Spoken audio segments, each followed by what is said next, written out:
In this video, we're going to cover constant acceleration in one dimension using the PASCO Smart Cart and SPARKvue software. So to start off, let's go ahead and open up SPARKvue here.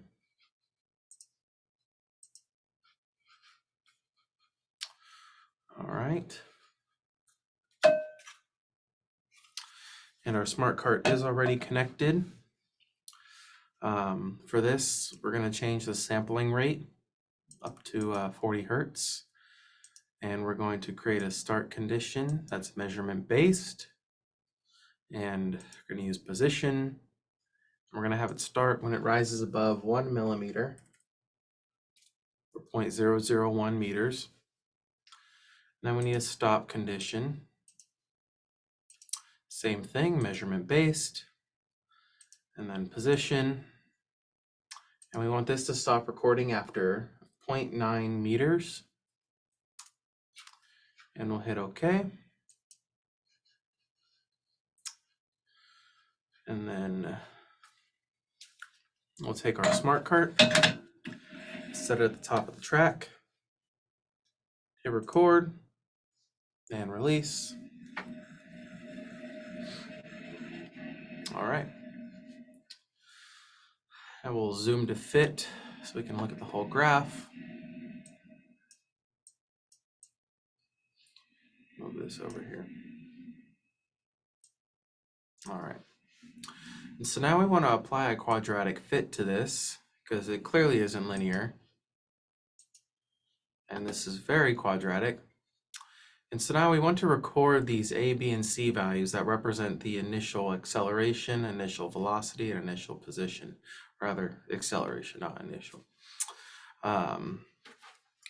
Keep in mind that the A value that we are obtaining here is exactly half of the A value we're looking for because the 1/2 AX squared has been absorbed in this form. So to make sure we count for that.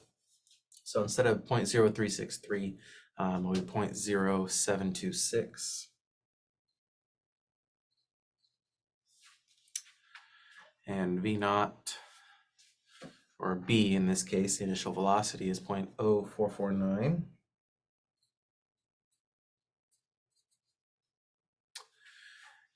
And C, the initial position is very close to 0.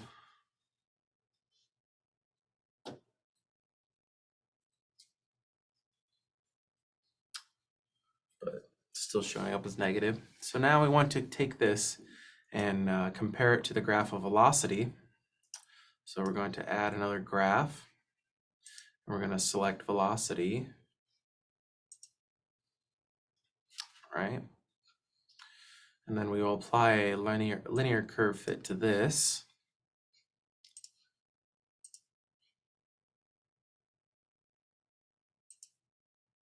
All right.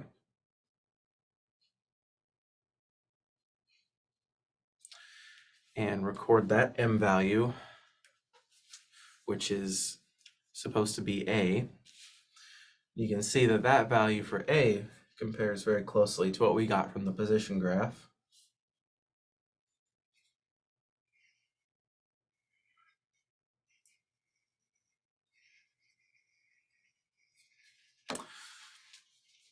Now we need to compare the slope at one of the points on the position with the same timestamp on the velocity to see if those two do in fact agree as well.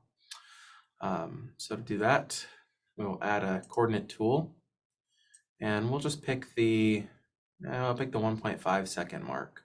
There we go.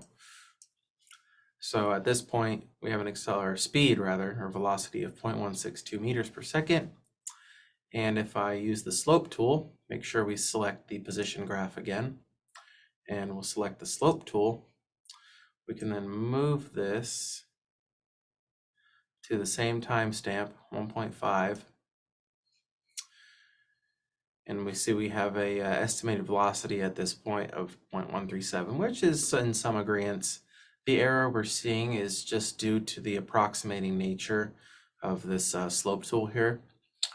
So it's just an approximation. So now, lastly, we will take a look at the, we can look at, well, the slope here is constant. So if we add a acceleration graph, we can then verify. And let's just, it looks bad, but that's because it's zoomed in quite heavily. And so if we just take a an average of this,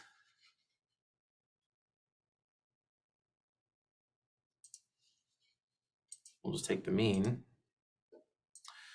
we get 0.0757, which is really close also to the other two values for acceleration that we obtained. And so from all these data sets, we can clearly see the relationship between position, velocity, and acceleration, both graphically and numerically. And that's how we do this using SPARKvue.